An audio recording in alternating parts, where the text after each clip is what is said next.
அருட்பெரும் ஜோதி அருட்பெரும் ஜோதி தனி பெரும் கருணை அருட்பெரும் ஜோதி. ஓம் சங்கரலிங்காய நமக.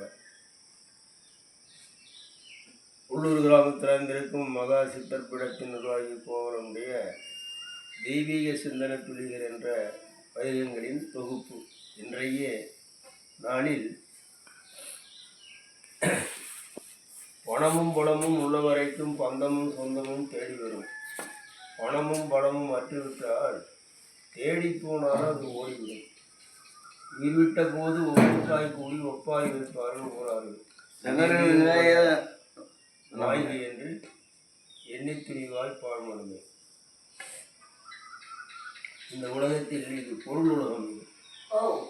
எப்படிப்பட்டவர்களுக்கும் பொருள் இருக்கும் வரைக்கும் தான் மக்கள் மதிப்பார்கள், மரியாதை கொடுப்பார்கள் என்பது அனைத்து பேர்களும் தெரிந்த விஷயம். ஆனால் அருளுலகத்தில் அப்படி கிடையாது. அருளுலகத்தினுடைய ஆற்றலே அது தனி. அருளுலகம் என்று இருக்கின்றது. அதனால்தான் மகான்கள் இந்த உலகத்தில் எந்த ஒரு சுகமும் தேவையில்லை, இது சிற்றின்ப சுகங்கள் அனுபவித்து மறையக்கூடியது. மறையாத உலகம் இருக்கிறது. எப்போதும் சதானந்தம், பேரானந்தம், நித்தியானந்தம், சச்சிதானந்தம், பிரம்மானந்தம், காண்டானந்தம் என்று நீங்காத பேரின்ப உலகத்தில் அங்கே பகை கிடையாது, பொறாமை கிடையாது, போட்டி கிடையாது, ஏற்றத்தாழ்வு கிடையாது, இரவு கிடையாது, பகல் கிடையாது, இன்பமும் இல்லை, துன்பமும் இல்லை, வேண்டுதலும் இல்லை, வேண்டாததும் இல்லை. இப்படிப்பட்ட ஒரு அண்டங்களை எல்லாம் இறைவன் படைத்து வைத்திருக்கிறார். அந்த அண்டத்திற்கு சென்று அங்கே ஆனந்த நித்திரையில் இருப்பது தான் மகான்களுக்கும் சித்தர்களுக்கும் யோகீஸ்வரர்களுக்கும் இந்த உலக சுகத்தை எதிர்பாராமல் எவ்வளோ துன்பங்கள், துயரங்கள், கஷ்டங்கள், வேதனைகள், நோய்கள், பிணிகள், இடர்பாடுகள், பிரச்சனைகள், பகைகள் வந்தாலும் சரி, அடுத்தவர் எவ்வளோ நம்ம பகை நினைச்சாலும் மகான்கள் அதை கருத மாட்டார்கள். அவர்களுக்கு பகை நினைக்க மாட்டார்கள். இறைவனிடம் ஒப்படைத்து விடுவார்கள். வல்லற்பெருமானுடன் சொல்வார், என் மீது குறைப்படாதீர்கள், என்ன நடக்குமோ அது எனக்கு தெரியாது அப்படின்னு சொல்லுவார். அதனுடைய காரணம்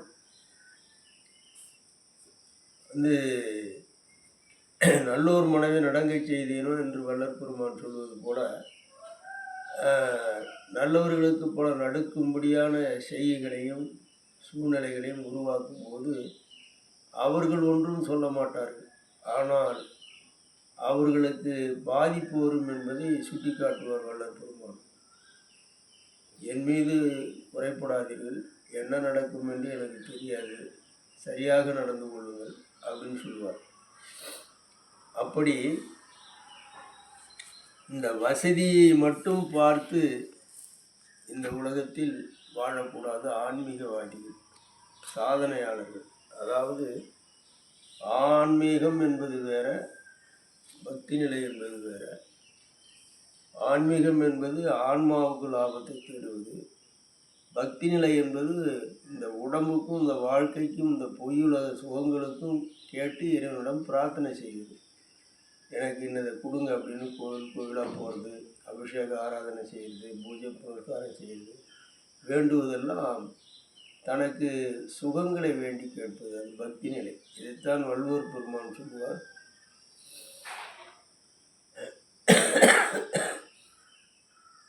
வேண்டுதல் வேண்டாமை இனானடி சார்ந்தார்க்கு யாண்டும் இடும்பு இல்லை என்று சொல்லுவார். ஞான நிலை செல்பவர்களுக்கு அந்த வேண்டுதல் வேண்டாமை என்பதே இருக்காது. பொருளை பற்றியும் அவர்கள் கவலைப்பட மாட்டார்கள், உடம்பை பற்றியே கவலைப்பட மாட்டார்கள். இன்னும் கேட்க போனால் அது சுகப்பிரமனுடைய வரலாறு அதுக்கு ஒரு எடுத்துக்காட்டு. முஸ்லீம் ஆட்சியில் சுகப்பிரமன் அந்த புறத்தில் போய் நுழைஞ்சு விடுறார். அவர் ஆடை உடுத்தாத நிர்மலசாமி. உடனே அந்த மன்னர் கத்தியால் கையை வெட்டிடுறாரு. கை கீழே விழுந்து அதை கண்டுகொள்ளாதவே போய் கொண்டே இருக்கிறார் அவர். அப்போது தான் அந்த முஸ்லீம் மன்னருக்கே ஒரு அறிவு ஞானம் பிறகு, ஐயோ இவர் மனிதர் அல்ல, கொஞ்சம் கூட உடம்பு சிலுக்கலை, நுணுக்கலையே, அப்படின்ட்டு அந்த கையை எடுத்து கொண்டு போய் எதிர்க்க வணங்கி மண்டிட்டு நீட்டினாராம். அப்படியே இந்த அடுத்த கையால் வாங்கி அப்படி வச்ச உடனே அந்த கை ஒட்டிக்கிச்சு உடம்புல. போய்கினே இருக்கிறார். வெட்டியதை பற்றியும் அவர் கவலைப்படலை, ஒட்டியதை பற்றியும் கவலைப்படலை. அதான் பிரம்ம நிலை என்று சொல்லுவார்கள். இப்படி இன்னொரு வரலாறு இருக்கிறது. வியாசருடைய பிள்ளை சுகர் ஞானத்தில் முற்று பெற்று விட்டாரா என்று அறிந்து கொள்வதற்காக வியாசர் அயோத்தி சக்கரவர்த்தி, தசரத சக்கரவர்த்தி அனுப்புகிறார். அவருக்கு தசரத சக்கரவர்த்திக்கு 10 திசைகளையும் பார்க்கக்கூடிய ஞானம் உண்டு. தூரதிஷ்டின்ற ஞானம் உளுந்தூர்பேட்டை சங்கரலிங்க சாமிக்கு இருந்தது போல, வள்ளற்பெருமானுக்கு இருந்தது போல. அப்போது அவர் சென்று மன்னரை பார்க்க வேண்டும் கேட்கிறார். அமருங்கள் என்று ஆசனத்தில் அமர்த்திவிட்டு காவலர்கள் உள்ளே சென்று மன்னரிடம் தெரியப்படுத்துகிறார்கள். மன்னர் என்ன சொல்றார்? அங்கிருந்தபடியாக ஞானத்தால் தெரிந்து கொள்றார். வந்திருப்பது யாரு, எதற்காக வந்திருக்கிறார்கள், அமரச் சொல்லுங்கள் வருகிறேன் என்று சொல்லிவிட்டு அன்று பகல் பூராவும் வரவில்லை, இரவு பூராவும் வந்து அவரை அழைக்கவில்லை. மறுநாள் காலையில் பயங்கரமான அபரிமிதமான அதிகமான ஆடம்பரங்களோடு மேலதாளத்தோடு வரவேற்று மன்னர் வந்து அழைச்சிட்டு போகிறார். அழைச்சிட்டு உள்ளே போயிட்டு இவருக்கு அபிஷேக ஆராதனை செய்து தங்க நாற்காலியிலே உட்கார வைத்து அரிசுவையோட உணவுகளை படைக்கிறார். இவரும் சாப்பிட்றார். சாப்பிட்டு விட்டு, மன்னா அடியன் வந்த விவரத்தை தெரியப்படுத்தலாமான்னு கேட்குறார். நீங்கள் வந்த விவரம் முடிஞ்சு போச்சு, நீங்கள் போயின்னு இருக்கலாம் அப்படின்னு சொல்கிறார். இல்லையே, இன்னும் நான் உங்களிடத்துல தெரியப்படுத்தவே இல்லையே அப்படின்னு சொல்கிறார் சுகர். அதற்கு சொல்கிறார் மன்னர், ஞானத்தின் முற்று பெற்று விட்டீர்களா என்பதற்காகத்தான் அப்பா வியாசர் இங்கே அனுப்புனார். அதனுடைய பரீட்சைக்கு தான் உங்களை நேற்றுலேருந்து 24 மணி நேரம் இரவு பகல் வந்து உட்கார வச்சிருந்தேன். வெளியே உட்கார வைத்திருக்கும் போது கூட உங்களுக்கு எந்த ஒரு ஆத்திரமோ கோபமோ வேகமோ தாபமோ மன தளர்ச்சியோ உணர்ச்சியோ எதுவுமே கிடையாது.